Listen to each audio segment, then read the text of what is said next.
Alright guys, welcome back to part 2 of the 3-part Marconi version of the full flight of the Maddog Masterclass here at Las Vegas. We're sitting at the hold short line of 26 right, and we're getting ready to take this aircraft into the skies after doing all the setup. If you missed the part 1 of this, where we actually set up the Marconi and the rest of the aircraft, recommend going back and watching part 1. We're going to pick up right here at the takeoff roll. So hit that like and subscribe button if you find this stuff helpful. You can catch me streaming on Twitch over at twitch.tv/Mustafa every week, flying this and many other aircraft. If you have questions or comments, please leave them in the comment section, or the best way is to join the Discord and really join the conversation there. Link in the description below. All that out of the way, let's get right into it, shall we? Alright, so we left off right here, short of the runway.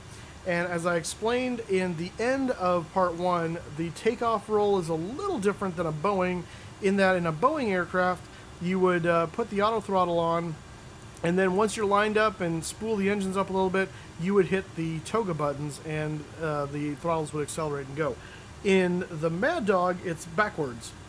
We're actually going to hit the toga buttons now, and that's going to change this to takeoff. So I have a button on my yoke that I do that for, or no, yoke, on my throttles, my physical throttles, that does that. And so that's these buttons here, these black buttons. Either one of them, you don't have to hit both, just one of them. And you notice this, the FMAs went to takeoff mode, so you want to see that. Do not have your auto throttle on when you do that. The throttles will immediately forward to takeoff power. That would be bad. So you do want to make sure your auto throttle is off. So we hit takeoff. We're going to taxi on the runway, we're going to push the engines up, let them stabilize, and then we're going to engage auto throttle. The runway is nice and long, so we're not going to have to worry about doing a standing takeoff where we hold the brakes. We got 14,000 feet of runway, but if you had like 10,000 or less with this aircraft, especially if you're flexing, I recommend you do a standing takeoff. If it's really hot or really high, or both, again, I recommend that too. Just kind of use your best judgment on making sure you utilize as much of the runway as you can and getting all of the runway that you need out of it. Once again, we're just going to verify flaps are set to 11. The auto brake is, the auto spoiler is armed. The auto brake is takeoff and armed as well. And all of that is all set. All of our autopilot modes are ready to go. Our flight directors are engaged on both sides. So everything's good, and our hydraulics are all on. So we're all set. We're ready to go. We've already done everything. We just need to go and do the before takeoff checklist. So takeoff runway and entry point. This is the last entry point, and I saw outside there when we pulled up that it was 26 right, so we can verify the numbers on the runway when we taxi in as well. Takeoff data is confirmed. We've got all of our V-speeds set up. We are doing a normal takeoff, so our EPIRs are all set. That's all ready to go. Fuel balance, we can look over here and see that fuel balance is good. We still have over 1,000 in the center tank, so we can leave those center tank pumps on. Brake temperatures, if we look over here, are good. Nothing to write home about.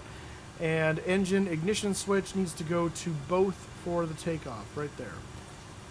And the EOAP, the electronic overhead annunciator panel, just the brakes, because I have the brakes set right now, so if I kick those off, the EOAP is clear. Alright, and that is the before takeoff checklist ready to go. So let's go ahead and taxi onto the runway. Bring the throttles up a little bit. Enough to break away. You can pull them back after that. Don't need to go crazy. As we're coming onto the runway, a lot of times you'd wait for the takeoff clearance to do this, but since we don't have ATC, I'm just going to go ahead and bring the landing lights on. The nose light goes to full bright, so all of those switches are in the down position. Remember, our strobe is in auto, so it's going to do its thing as soon as the weight on wheels switch gets activated, or deactivated, I guess. And you can see we're nicely lined right down the runway there. So we're going to stand the throttles up.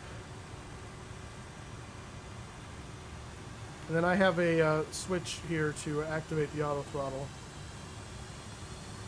So as that comes up, I'm going to let the brakes go. Auto throttle is going to engage. It says E per takeoff. And the engines are going to spool all the way up to their takeoff power, right there. Takeoff thrust set. We get takeoff thrust set, little forward action on the stick until we get to about 80 knots. Controlling our nose wheel with the rudder.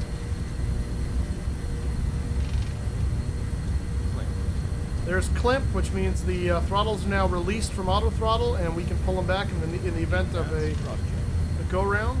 80 knots, pressure goes back on the stick. Rudder has more authority now.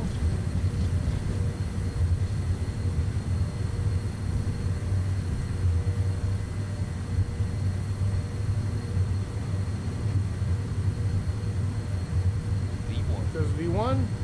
Rotate. And rotate. Smoothly. Right up to around 10 degrees or so. Maybe give it just a little bit of a bump there to get it clear, and we can see we're going up. Positive rate. Gear up. And now we can follow that flight director to really climb out of here. Gear up, lights out. Gears up, lights are out. We're going to just keep on this power setting until we get over about 1,000 feet or so of AGL. At 1,000 feet, we're going to go over to vertical speed and switch this to about 1,200. EPR limit and climb power. And then follow that flight director down. It's going to lower the nose so we can accelerate a bit. We're above the flaps up bug, so we can go ahead and just go flaps up. We'll stay with the slats though. That'll help us speed up as well as we take some of that. Flap 0. As we take some of the drag away. Also want to go into nav mode because it is going to have us turning in a moment, so we can follow that flight director around. We got 1.7 to our at or above 4,000. We just passed 4,000, so we're doing great on our profile.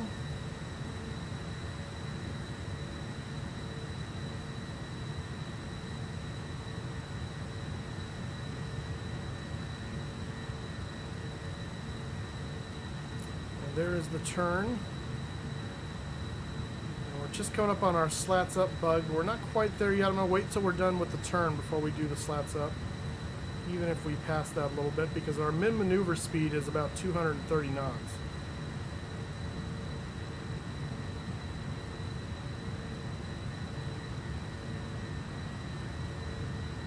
So this allows us to do up to a 30-degree bank if we need to.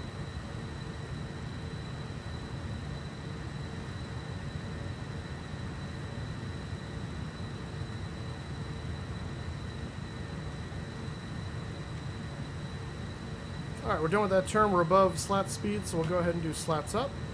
Notice we're just hand flying the plane. We're still in vertical speed mode. And we're just letting the aircraft slowly accelerate.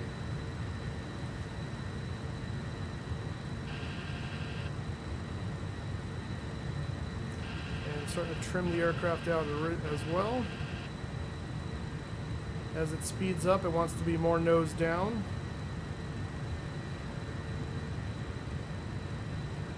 To maintain the same rate of climb.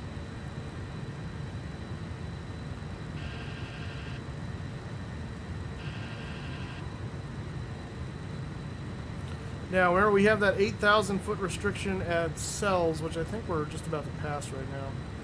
Yeah, we're passing it right now, so it's not even going to be a factor. So we're going to go ahead and jump this up to 11 and arm it. Always make sure you arm that speed there. And we're passing 240, so we're going to go to IAS mode and change this to 250 so we don't end up jumping past 250 knots below 10,000 feet. I'm not going to engage perf mode until over 10. You can engage it earlier, but it's not always recommended. Center fuel pressure is going out, so we're going to go ahead and turn that off. We can also turn off the both on the ignitions. We can disarm the spoiler, and we'll run through the after takeoff checklist here in just a moment, just because we want to concentrate on flying the plane since there's only one of me.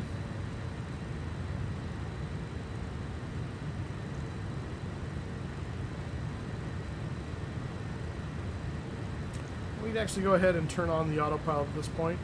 We're lined up on the flight director there. Everything's all stable. And it's now going to pitch for 250. It's going to leave the power and climb. It's going to pitch for 250, but it's going to top out at 11. And above 10 anyway, we're going to set perf, and then it will control the speed. So So we can move the speed bug over to 250. It doesn't do anything, but just so that way it's set if we needed to move over to manual auto throttle, we could do that. So this is Magneto. Our next point is Kruger. It's an at or below 11. We'll see if we actually need to hold there at all. It's going to be pretty close. But now the autopilot's on, we can run through the after takeoff checklist. So brake temperatures are okay. Landing gear is up with the lights out. We've got the auto brake is now off. The speed brake lever we retracted. The flaps and slat levers are up and the lights are out. And ignition selector is off now. The center fuel tank pump is off because we lost the pressure. We exhausted the tank, and the altimeters are still 300 as transition altitude is not until 18,000 feet. There's 10,000. Landing lights can go off. And we're going to go into perf mode. And so it's entering perf cruise because we haven't quite passed Kruger yet and has that 11,000 restriction, and we set it here. Now, if you don't set it here, it will just keep climbing through because again, it doesn't know where those restrictions are. It's only if you tell it. It's not a VNAV, so you've got to tell it. So it's only because I put it now. It went away because it went into cruise mode already. So just know that. That's your indication. You're still good. It's going into cruise, and then it's going to accelerate on its own up to its climb setting here. And in just a moment. 1.7 from Kruger.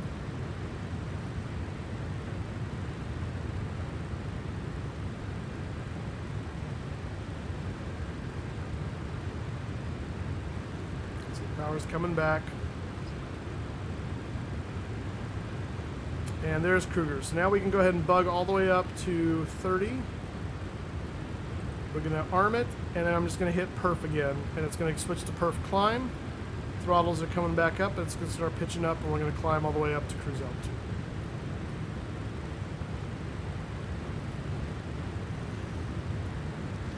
So again, if you've programmed this correctly, it does a very good job. It manages your climb profile for you. It will manage your descent profile for you, but it's not going to follow restrictions. That's the biggest thing, and that's why it's more hands-on, is you've got to manage the restrictions. So if you have a SID or a star that has a lot of restrictions, you're going to be up here constantly doing stuff. So that's why I said you really want to be familiar with how the MD-80 flies before you fly with the Marconi, because you've got to do a lot more work. And that's fine if you're really familiar with the MD-80 and you're good there, and we never turn our transponder on. Not that it matters, we're not on VATSIM, so it's not really, it's kind of out of sight, out of mind. But just thought I'd note that. I do screw things up too.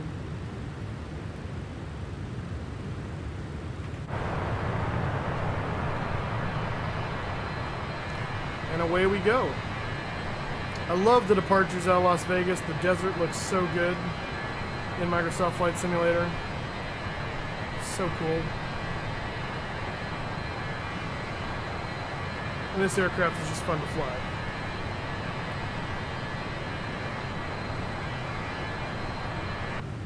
So we're heading to Joker, and then we're going to turn north, roughly, and head up the desert northbound, and then eventually we'll turn west and cross over the Sierra Nevadas into the Central Valley, and that will take us over toward the Coast Range and approach for San Jose.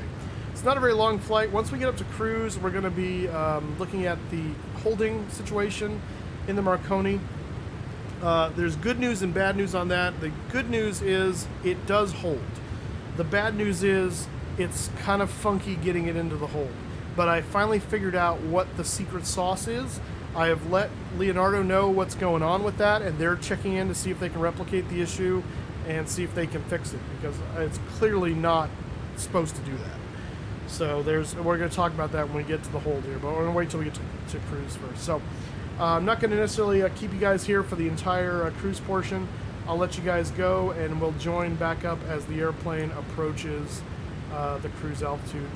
Actually, I think we'll just wait until we pass 18,000 feet here. We're going to do that in 2,000. We'll reset the altimeters, and then we'll let you go. Oh, also, just like in the Honeywell version, basically above 10,000, once all of our flaps and slats and the gear is all up, you can turn the aux and trans pumps off, and you can also turn the hydraulic pumps into low, and they'll go down to about 1,500 pounds in psi instead of 3,000 psi. And again, it's just less wear and tear on those pumps. The only thing that the hydraulics are really messing with is a little bit of elevator boost and rudder boost.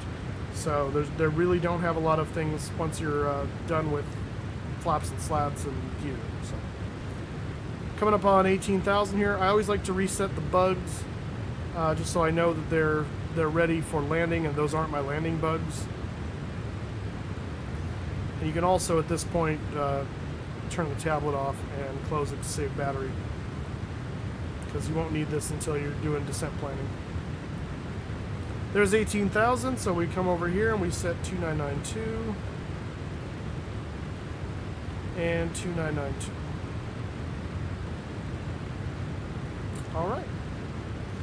All right, I will see you guys once we approach the cruise.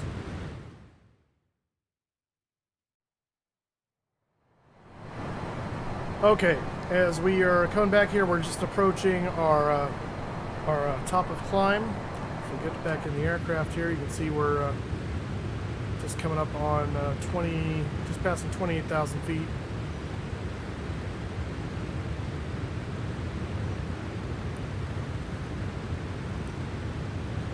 And as we get to the top of climb, something you can do if you use the the departure field elevation, you'd want to change this back now to the landing field elevation. And I believe San Jose is something like 60 feet. So I'm going to go down here. So that's 100 feet, so 60 somewhere in there. And then we can look at see what the barrow is for San Jose right now. It's JC. They are at, also at 300. That's nice. Same pressure. So that can stay the same. There's the ding saying we're entering perf cruise and we're about to level off at 300. And you can see the speed bug jumped up here. It was climbing to 0.75. It's going to actually hold us now at around 0.78 as we set in the PMS. You can see that down there, selected speed, and actually it's wanting us to confirm that again. I just want to make sure you confirm that. So it's jumping us up. The other thing we want to do is verify that our bottom of descent is still set correctly. Right now it's showing our top of descent in 155 miles. And so we go over here to vertical waypoints. Bottom of descent is showing 171. We'll click on that. So 171, if we go over here to our progress and go to stubble, we see 170. 170. So yeah, it's right there. I often like to have the bottom of descent be a little bit ahead of it. But that's fine right there. Is perfectly fine. So something we're going to want to be aware of though here is we're going to enter a hold here in a moment, and that's going to change all of our things. So we're going to go to legs. We are 33 miles from Kino, so we're going to hold at Kino and try and enter the hold here. So now here's what I was talking about when I said there's some interesting things. So right now, this is not normal behavior, so they will hopefully fix this, but as of the filming of this video, it has not been addressed yet. So what's happening is when you put in the hold mode and execute the hold, the aircraft still says it's in nav mode, but it essentially enters a wings level mode and will not deviate from that. So if you are not lined up with the hold entry fix, it will fly you out into the sunset. So you've got to use the heading mode to get yourself to that entry point, and then make sure before you cross that entry point you're back in nav mode. As soon as it hits that entry point, it will do the hold as it's supposed to, but you've got to get it there. Right now it's going to be real simple because we're already direct Kino. So what we're going to do is we're going to go ahead and go to the hold page. Now you can also do this by just hitting /H and putting that by Kino. So that's another way you can do this. But the simpler way is just to go to hold, and we're going to go new hold because RTAC is for the missed approach. And see, it's doing it. It actually is doing the /H anyway. So that's how it gets us in there. It was the boxes on the Honeywell. In this one, we're going to hit Kino. It's going to put Kino in there, and it's not going to show anything this time. This is where you got to kind of know what you're doing. Inbound course is 320. Now we can look and see we're doing 320 right now. So the inbound course is correct. And we're going to do right-hand turns. That's pretty standard. It's not going to give you a appropriate speed. You'd have to do that yourself. So we're going to give it the speed it's ourselves, and we're going to hold at 250. So I'm going to say 250 at 30,000 feet. I'm going to put that right there, and I'm going to execute that. We have now entered wings level mode. Even though it still says we're in nav track, we're not. If we weren't heading toward Kino, we would never get there. It would just take us off into the sunset. So, but we're also going to have to slow ourselves down because Perf doesn't know what we're doing. So we're going to go down here, and we're going to say, we're going to go to cruise, and we're going to do 250. And I think, yep, that's pulling our speed back. So speed's going back 250. So that way, by the time we get to Kino, hopefully we're about 250. Otherwise, we'll drastically overshoot this because it's drawing this based on those speeds, and it's going to constantly be weirding and correcting, and we're not going to just be in a nice standard oval. So you want to try and do that with enough time to get you to that speed. But you'll see it should hold us just nicely. Speed's coming back to 250.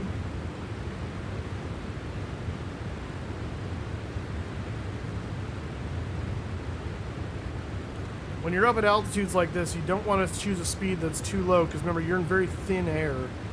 And so while your minimum speeds may be like 210, 220, you're going to be like right on the edge of stall up at 30,000 feet like that. So.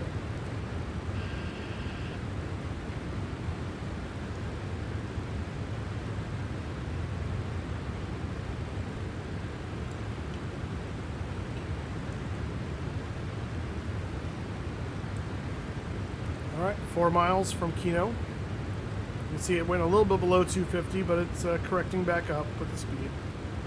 Older airplane, it's not going to do the best job. It will do a adequate job. Now, take a note, though, of our top of descent. It's showing 117 miles. We're going to enter the hold, and this is still going to click down because all it's doing is detecting how far we've gone and just making a note. So once we do the hold, we're going to have to update where our stuff is. Notice it says direct hold entry because it's got to that point now. It knows what it's got to do, and it's starting the hold. But again, if you were not lined up with Kino, you'd need to do that with the heading and then switch back to nav, which is wings level in the Marconi. The Honeywell does not do this. The Honeywell holds normally. This is just a Marconi issue, and hopefully it's one they'll fix here in short order now that they know about it. I don't think they were aware of it until I told them about it. And I think part of that is because no one flies with the Marconi. Like, anyone who does is probably few and far between, and they probably haven't worried about doing holds yet. So I'm a nerd and wanted to figure out to make sure I knew what I was doing and was finding these problems. And I really like flying with the Marconi just because it forces me to be more hands-on. It feels more old school, and I really enjoy it. So, but I know a lot of people probably thought, ooh, a new FMS, looked at it and went, oh, this is, ew, this doesn't do as many things. I don't have a VNAV, I don't want this. It's the same crowd that gets mad that the CRJ doesn't have an auto throttle or a VNAV, because the real one doesn't. Fly the plane. It's not hard.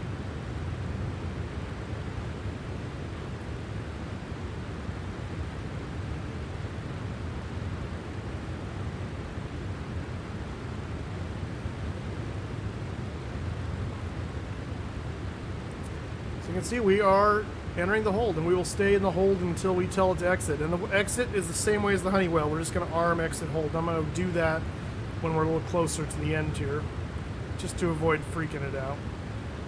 It should be fine, but you never know. So we'll just do one loop.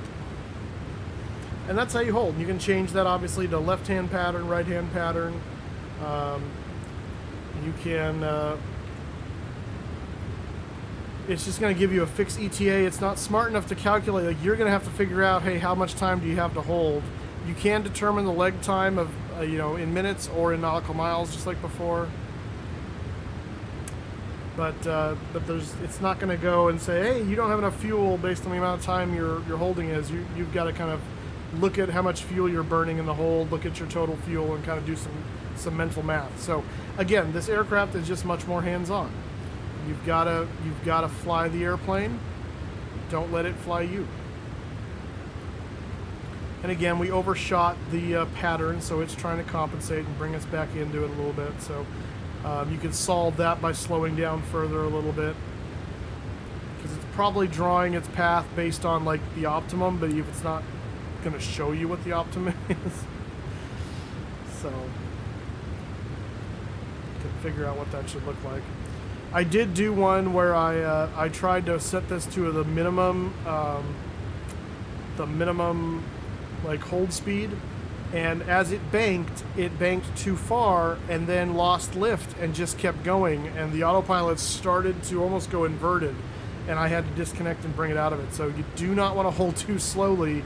You will stall a wing, and then the aircraft will just kind of roll over, and the autopilot's not smart enough to go, hey, we shouldn't do that. So you got to be aware of that. Again, you are the pilot. The automation is there to help you fly the plane. It's not there to do it for you, per se. So, all right, we're coming into our last point of the hold as we come back around on course. So what I'm going to do now is I'm going to arm the exit hold, and that goes yellow, exit arm. That's all you got to do. The exit is now armed, and once we roll out, I'll go ahead and speed us back up. But notice top of descent is in 88 miles. It was 117 as we entered the hold. How is that possible if we're further back than we were? Because again, it's just calculating your overall flight distance. It doesn't know where you are in space. So that's why you got to constantly update this thing. So as we come out of the hold here, we're going to go back in and update where our bottom of descent is, because it is now wrong. If you are close when you're doing a hold to bottom of descent, if this runs out, you will end your PMS routing, and it's a pain. So I recommend, if you're going to be holding, just go into bottom of descent and like add a whole bunch of mileage to it until you come out of the hold. That way it doesn't end your route. Here we're doing it early enough on, I don't have to do that, but that's just a warning. I had that happen when I was playing with the holding feature for this video in advance, trying to make sure I understood what the holding was doing, and realized, oh yeah, my route ended.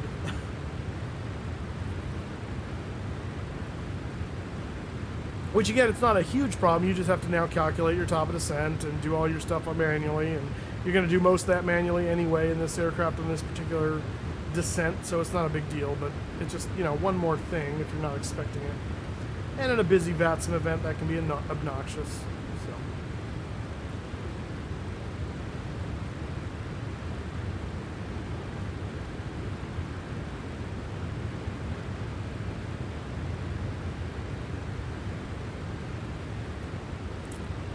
All right, we are rolling out, so we're going to go ahead and go speed 0.78. Boom.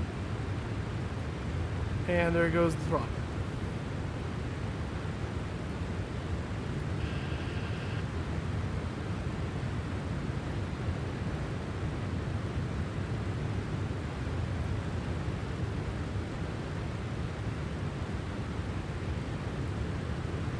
And as we pass Kino, this will go away, and we'll head to Rusmin.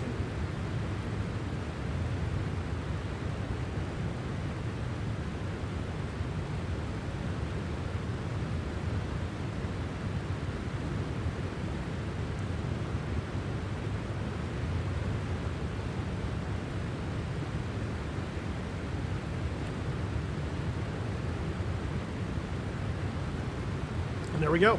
Hold goes away. We go back to the RTAC hold. The direct roost me. All is normal. So now we show a top of descent in 68 miles. If we go to vertical waypoints, our bottom of descent is in 85 miles. But if we look at this progress page, it's 130 miles to stubble. So we need to reset this. So I'm going to set this to be 125 just to give us a little less than. So 125 slash, boom, it's updated. If we go to cruise, top of descent's at 108 miles. So we're all fixed. So whenever you have a course deviation, you want to come over here and reset and check that and make sure you're current. Otherwise, you're gonna start descending way too early, and nobody wants that.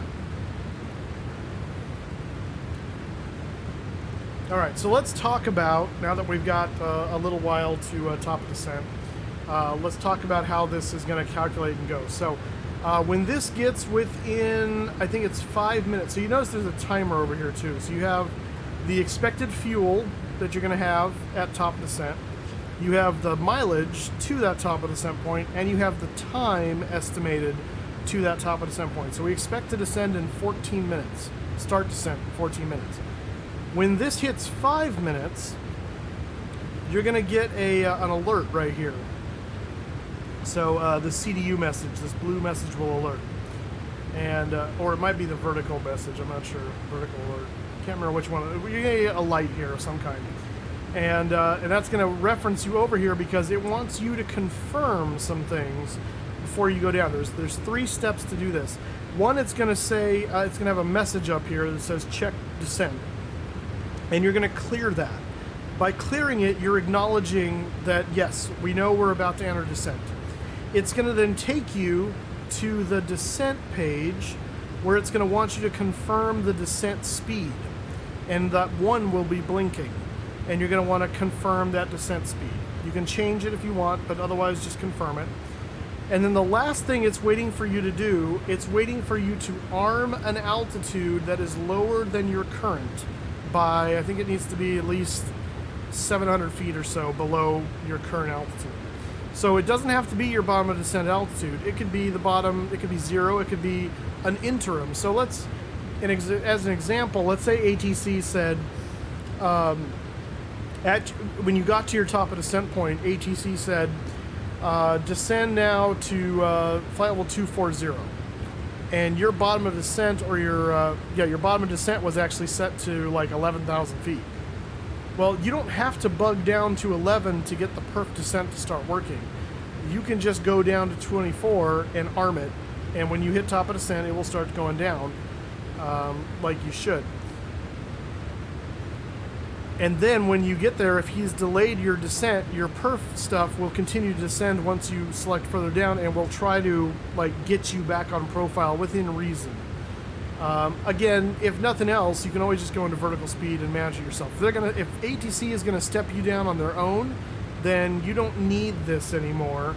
You're just gonna use the vertical speed mode to bring yourself down, and then watch your speed. So don't be afraid to get off of perf. You do not need to be in perf all the way down. And in fact, we're only going to be in perf until we get to flight level 240 ourselves, and then we're going to vertical speed mode because it's not going to do anything for us beyond that. We're done with this at that point. So don't be afraid. There was an old American Airlines training video that was always, and this goes for the Honeywell too. It was, don't be afraid to step down lower modes of automation if that's more pertinent for your situation. So if you're on, in close into the airport and the air traffic control gives you a last minute runway change, there's no reason to go heads down into the FMC and start frantically reprogramming it. Just turn your automation down and get a vector and visually land it, or intercept the ILS and whatever. If you're already in that mode and you need to make a quick maneuver and there's no time to program the autopilot, disconnect the autopilot, hand fly the airplane. There's no reason you have to do that. You can be in lower modes of automation or no automation at any time you see fit, depending on the pertinence of the situation. So that's my ultimate recommendation for this and any airliner. The minute it starts to do something that you're not expecting or unsure why it's doing it, you should be thinking about disconnecting the autopilot or lowering the automation mode. So if it's starting to do weird things, go into a heading hold. If it's starting to act up and even in heading mode, just disconnect the autopilot. That's why you have controls. You are always in command of the aircraft, especially with more rudimentary autoflight systems. They are going to be more prone to do weird things that you're not expecting, or that you thought you programmed and you didn't, or you programmed and you didn't think you programmed. And ATC is expecting you to follow their instructions. They don't care what your autopilot's doing. It's your job to make sure the autopilot's doing what it's supposed to be doing. So, you'll be happier if you fly the airplane. Don't let it fly you.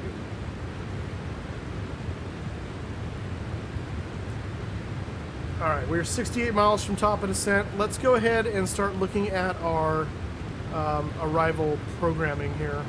So we're going to go ahead and bring our tablet back in. Again, that's a right click on that nubbin, and we'll hold the button to turn it back on.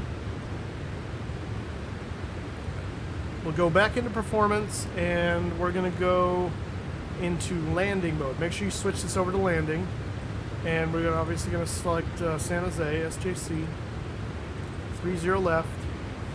We need to load in the current weather. So KSJC, again, you can get this off of any METAR site or VATSIM ATC, depending on what you're doing, excuse me. Variable at 4 knots. So we're just going to set in in fact, what I would typically do here, I'll show you what I'm going to do actually. So variable at 4, 10 mile viz, temperature 24, and altimeter 300, and they are landing 30 left. So, temperature 24. Okay, so I'm going to set 24 first. I'm going to forget that if I don't. 300 is still the same. So variable at anything, what I would do is set the exact opposite of your runway. So ideal winds would be 300 at 4 knots, right? So what's the opposite of that? 120. That's a 4 knot tailwind. So set that 120 at 4 knots. It's not a lot of wind, but it's something. Gives you about a 3 knot tailwind component, which is kind of odd. It should be almost a 4 knot tailwind component, but whatever. But set that, because then if the wind swings around behind you, your speeds are ready for it. If it gives you a headwind, you're just a little bit fast, but at least you're not a little bit slow. Always better be fast than slow. So that's set. We're going to do flap 1540. Unless you need something different, I recommend you always default to this. 40 knots. 40 is the normal flap speed for this aircraft. We do have reverse available, and auto brake will do medium. Now landing weight, there's a couple different ways to look at this, and I'm going to show you how I do it. At top of descent, I usually figure about 1,500 pounds less than that, because we're going to be mostly idle all the way down, and so we're not burning a ton of fuel, and that's usually a safe bet to be a little bit above our actual weight. So our calculated landing weight is a little heavier than our actual landing weight. You can also look at your flight plan and see what that is telling you. So according to our flight plan, where did my flight summary go? Hang on. According to mine, my landing weight is estimated to be 126,932. Now, if I come over here and look at this, I want to keep an eye on my top of the set. 7 minutes, okay. Right now we're at 129.4. So you can see if 1,500 subtracted from that is actually still significantly higher than 126, and that was including a little loop around the pattern too. So we did that hold. So I don't usually go off the landing weight on the flight plan. I'm much more apt to look at this and kind of give myself an estimate. So we still have a few minutes here. At top of descent, we're expected to have 12.8. And right now we're at 13.5. So what does that mean? That's a elimination. If we round this up to 6, that's essentially 1,000 pounds down from where we are now. No, sorry, 800 pounds down from where we are now. So if we take 800 pounds off of this, what does that give us? That gives us 128.5. We take another 1,500 pounds off of that, that gives us 127.5, 127. So instead of 126 knots, well, actually, that's right about there. See, as I do the math, I go, oh, look, it's actually working itself out. So, so let's go ahead and just, we'll assume 127. We'll see how close we get, how accurate that is. But that's what we can do. We can do a little bit of math and kind of figure that out. So 127, oops, 127,000. Yeah, when it's 126.9, I hear it's 126 and I throw myself off. All right, so all of this is set. We're going to go calculate, and it's going to give us our actual landing distance, our factored landing distance, which accounts for, it's like a 15% difference or something, to kind of assume we're not going to land right on the touchdown zone, or we're not going to brake right away, or we're going to be a little fast. So it's kind of like a buffer for us. We got 11,000 feet of runway at San Jose, so we're fine. Our VREF is going to be 137. These numbers are not our flap speeds. These are our min-maneuver speeds at those flap settings. So with flaps up, min-maneuver right now is 231. At flaps, at slats extended, we're at 181 min-maneuver. And at 15 flaps, we're at 157. And then flaps 40 is our VREF 137. And go around 150. All right? So that is what we want to target. So 137, we're just going to click the V-speeds, the V-bugs there. They're going to put that, there's that 137 right there. We're not going to change anything up here because obviously we're not in that position yet. Now you notice we're within 5 miles, so we got that blue message, CDU message, and here it says distance to BOD, question mark. It says BOD 39. We can go over here and look. And 42, yep, that's about right. I want to make sure that we're calculated earlier than we should be, just to make sure the airplane has time to react. So we're going to clear that. It's going to take us to descend now option speed, and we're going to confirm our descent speed. And then we're going to come over here. You notice that CDU message is still there. Watch what happens as I drop this and arm it to 240. Was it 240, right? Armed. Message goes away. Once that message goes away, you now know everything is set up for you to descend automatically when you hit top of descent. If that message is still there, you have missed a step.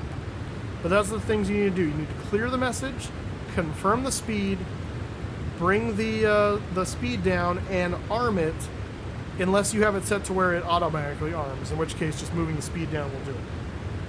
But I don't recommend doing that because that's not realistic.